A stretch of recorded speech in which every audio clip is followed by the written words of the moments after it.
Now at 10, we look at whether your COVID-19 vaccination status could affect your insurance cost. Plus, 2 people are arrested accused of shooting 2 Carthage residents in the Kansas City area. And pizza delivery via fire truck. Going to tell you why some first responders are delivering pies. The 4 states' most watched news starts now. COVID-19 vaccination status is affecting some people's health insurance rates, but not in Missouri. At least not yet. This is KOAM News at 10. Delta Airlines recently made national news when it announced it was raising insurance premiums on its unvaccinated employees by $200 a month. Missouri's COVID-19 dashboard says around 48% of the state's population is fully vaccinated, which means a lot of Missourians will be paying more for health insurance if their employer goes the same route as Delta. But the president of Joplin's Insurance Center says that's not currently the case in the Show Me State. We know of no insurance companies that are using COVID vaccination as an underwriting criteria. They're not even asking the question, whether it's for life insurance or health insurance. It's not a consideration that we're aware of. Insurers may not be raising premiums based on COVID-19 vaccination status, but an analysis from the Kaiser Family Foundation found that 72% of health insurance plans are no longer waiving those out-of-pocket coronavirus treatment costs. Jasper County Health Department reports 3 more residents have passed away because of COVID-19. Officials say the residents, all women, 1 in her 30s, 1 in her 40s, and 1 in her 50s. These newest deaths bring the county's total to 222. Pitt State University officials report 0 new COVID-19 cases in the past week. 27 symptomatic students were recently tested. None were found positive. In the same time period, no faculty or staff members reported an infection. Last week, there was only 1 new positive case. Doug Heddy joining us now. Let's go with today was a good day, Doug. Yeah, it was a pretty good day. Temperatures not bad. Most of us into lower 70s. A little bit warmer once you got into our western counties where there was a little bit more sunshine.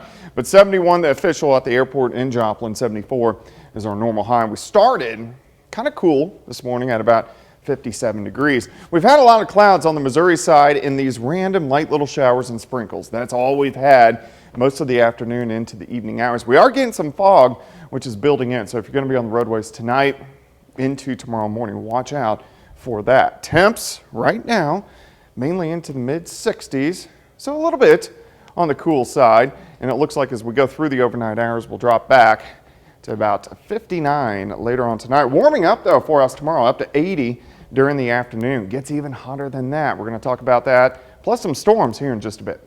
Doug, thank you so much. A new legislative audit says that many Kansas school districts aren't taking basic steps to protect their computer systems and the privacy of sensitive information collected about students.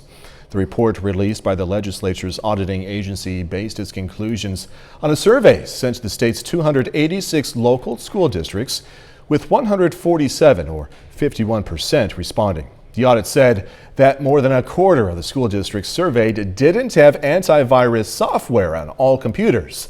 The auditors said that only 34% of the districts said they scanned computers for vulnerabilities at least once a month, while 35% said they never did it.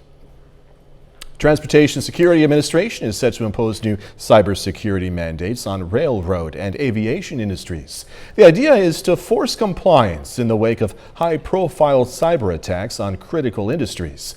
The mandates are going to make more companies in key transportation industries meet a cybersecurity baseline, reducing voluntary incident reporting. The upcoming security directive will apply to higher-risk rail and transit entities. You're going to have to report cyber incidents to the federal government and identify a cybersecurity point person. They will also be required to assemble a contingency and recovery plan just in case they get hit with a cyber attack. Earlier this year, a crippling ransomware attack prompted the shutdown of one of America's most important pipelines, sparking panic buying, which caused gas shortages. In the following months, the TSA issued security directives aimed at critical pipeline companies. Relief is on the way for more than 500,000 student loan participants. The Education Department has just announced a major change to an embattled federal program. Jen Sullivan has a closer look at the impact of the overhaul. A major student debt forgiveness overhaul potentially benefiting more than 500,000 people. Today is a good day for hundreds of thousands of people. They are going to get a fresh financial start. The Education Department announcing changes to its public service loan forgiveness program. Under new actions, 550,000 borrowers working in government and nonprofit sectors, like first responders, nurses, and teachers, are eligible to have their student debt wiped out after they've made monthly payments for 10 years. These are the teachers who teach our kids in the classroom. These are the people who take care of our sick relatives. After calling for changes for years, advocates like the Student Borrower Protection Center are welcoming the announcement, saying the overhaul was long overdue. This program has been broken. More than 9 out of every 10 borrowers have been rejected, and this has been going on for years. The program, created by Congress in 2007, has been criticized for being difficult to navigate and riddled with problems, including confusion about eligibility requirements. According to the Education Department, just over 16,000 borrowers have ever received forgiveness under the program before this overhaul. When there is a 90+% denial rate for a program, it's not borrowers who are making mistakes. It's not individual folks who are doing something wrong. It was a system that had failed them. For today's Consumer Watch, I'm Jen Sullivan.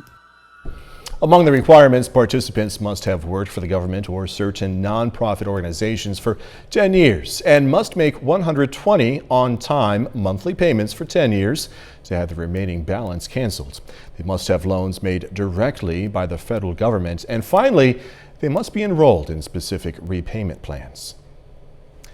Attorney General Merrick Garland is asking the FBI and state attorneys general to get involved in violence against school workers. Crimes from threats to assaults have been on the rise as school boards across the country address controversial issues like mask mandates and how educators teach about things like race and sexual equality.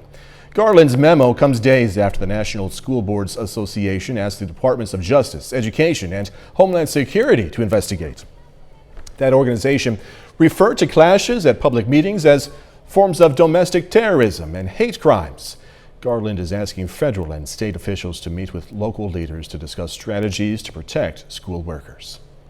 Still ahead, Senate Republicans put up a proposal for a limited debt ceiling increase into December as Congress tries to avoid possible default later this month. And details of a school shooting that injured 4 people in Texas. The impact of a shooting in the Kansas City area is felt in the 4 states. The 2 victims are Carthage residents. Tonight, their accused shooters are facing charges. The shooting happened Friday night on I-49 near East 307th Street, south of Harrisonville, Missouri. Cass County Sheriff's Office says officers responding to a shots fired call found a car riddled with bullet holes. That car contained a 20-year-old and a 17-year-old from Carthage, both with life-threatening gunshot wounds. The suspects are from Texas. They are Quan Parrish and Colleen Riley from Grand Prairie. They're both facing numerous charges, including armed criminal action and first-degree assault. Now, one of the victims has been released from the hospital. The other is still hospitalized. October is Breast Cancer Awareness Month, and many people will be looking for ways they can help fund charities trying to end this terrible disease. But the Better Business Bureau is warning people to be careful about what charities they donate to. The Bureau suggests always researching a charity before donating or buying pink ribbon products. So in the last 3 years, Better Business Bureau has seen 25 charity scams involving cancer reported to our Better Business Bureau scam tracker. And out of about 580 charity scams are reported over the same period. So that tells you there's quite a few charity scams out there. You can find information about potentially fraudulent organizations on the BBB website. You can also use that site to report scams. The U.S. Treasury has enough money to fund the government for less than 2 weeks. Congress is scrambling to come up with a solution to the nation's borrowing limit. Skylar Henry reports now from Washington. With just 12 days to go until the U.S. Treasury runs out of cash, Congress is trying to find a way to temporarily extend the debt ceiling. We could get this done today. We don't need to kick the can. We don't need to go through a cumbersome process that every day brings additional risks. Republicans have proposed a short-term extension that would last into December. The offer came just before the Senate was going to vote on a House-passed measure to suspend the debt limit for more than a year. The majority has known for 3 months that show votes like this would go nowhere. The White House convened a virtual summit of business leaders to discuss what could happen if the U.S. were to default on its debts. The cascading effects in the ensuing weeks could go anywhere from a recession to a complete catastrophe for the global economy, and I don't know why anyone would take a chance like that. President Biden again emphasized that the ceiling is about money already spent. Raising the debt limit is paying our old debts. There's nothing to do with my plans on infrastructure or building back better. A day earlier, the president has suggested that the Senate might need to eliminate the filibuster in order to increase the debt limit. But some centrist Democrats still aren't willing to do that. I've been very, very clear where I stand on the filibuster. I don't have to repeat that. I think I've been very clear. Nothing changes. But the bottom line is we have a responsibility to be the adults. Senator Joe Manchin said the leaders of both parties need to, quote, work this out. Skyler Henry, CBS News, Washington.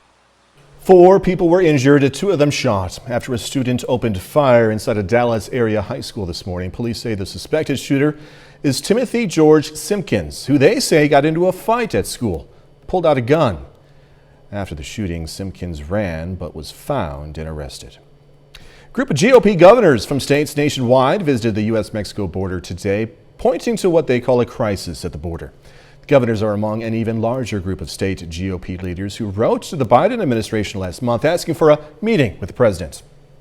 The White House is also facing pressure from Democratic leaders to end Title 42, a pandemic-era rule that has allowed many immediate expulsions without asylum proceedings during the pandemic. Later, going to hear from the Joplin Eagles as they prepare to put their undefeated season on the line against Carthage. Plus, it looks like our temperature is really heating up over the next few days. We're going to check that out coming up.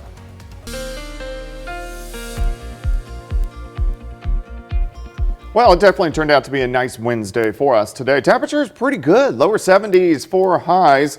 We did have a lot of clouds on the Missouri side and some very light showers, a few little sprinkles across the region. Most of those are gone. We still have a couple of them out there, but in general, it looks pretty good. Nice shot. Here is Indigo Sky Casino and Resort. Of course, Indigo is just outside of Seneca, Missouri. We are going to really get some patchy fog building in during the overnight hours tonight, so watch out for that if you're going to be on the roadways tonight or into tomorrow. Temps yesterday, mid-70s. Today, right around 70, 71 degrees. So a little bit cooler, but we're going to go the other direction over the next several days. 64, we have calm winds, and our humidity's high. So those two combined at night usually gives you patchy fog, and especially on the Missouri side as we go through the overnight hours tonight. Temperatures around the metro, most of us are sitting low to mid 60s, and we'll drop back once again near 60, upper 50s later on tonight. But this is pretty consistent from Stockton 62, Grove 60, 63 in Iola. Neodesha is sitting at 64 degrees. But look at the fog starting to work in, especially in southwestern Missouri, right along the I-49 corridor, down toward Table Rock Lake, over towards Springfield. That's where the thickest fog is going to be, but it will start to migrate a little bit farther west as we go through the overnight hours for us tonight, but it'll burn off fairly quickly during the morning hours. We had a lot of clouds, some random little sprinkles. Not a big deal. It looks fine, just a few random sprinkles out there right now as this storm system continues to weaken and pushes away from us. You can see this little spin right across south central parts of Missouri. So we don't have to deal with it whatsoever anymore. Here's the beginnings of our next storm system, but this is still down the road. It's not going to affect us until late Sunday with chances for showers and thunderstorms. Until then, we just start to heat up. Have the fog tonight, the clouds. This will burn off, will warm, low to mid 70s by noon. We should push 80 during the afternoon, so quite a bit warmer than what we did see today. Here's your forecast for you. Starting at 59, 74 by noon, high temp of 80. We're going to have a southwesterly wind. It's going to be light at about 5 to 10 miles per hour. For us tomorrow night, some clouds will try to invade the region as a warm front shifts through. We could even get a few sprinkles, maybe a random shower. As we go into Friday, that front lifts north and warmer temperatures push in. We should push 90 by the time we head into Friday afternoon. So it's going to get hot. So high school football Friday evening, definitely on the hot side. As we go into Saturday, the heat sticks around 90, 91 for an afternoon high. And then on Sunday, still mid-80s, but look at this front. It drops in Sunday night, a line of showers and thunderstorms. Some of those could be strong, possibly severe. So we're going to watch that over the next couple days. But tomorrow looks pretty good. Partly sunny and 80. And then it gets hot Friday and Saturday. At least we're not going to have like high humidity. It also gets pretty windy too as we head into the weekend. And then thunderstorm chances each day to start next week. Next few days are going to feel like summer. Yeah, it will. Which is strange for October. Yeah. So. All right, Doug, thanks so much as always. Domino's in Pittsburgh. I was thinking about pizza, and I combined pizza with Pittsburgh there. Domino's in Pittsburgh is taking part in Fire Prevention Week. Some customers today were randomly selected and surprised at the door with their pie being delivered by a fire engine. Now, if the smoke alarms in the customer's home were working, the pizza was free. If not, the firefighters installed a new alarm or replaced the batteries. And it's just an awesome experience and an awesome feeling to know that you're helping your community every way as possible, even if it's just pizza. So we all love it. That's really nice. I just moved here and I hadn't even thought about smoke detectors and that.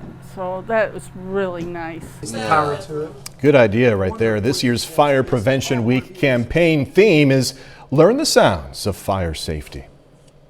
Missouri Southern is hosting its Southern Summit. The Southern Summit is a chance for professors and other educators to develop tools to recruit and retain students.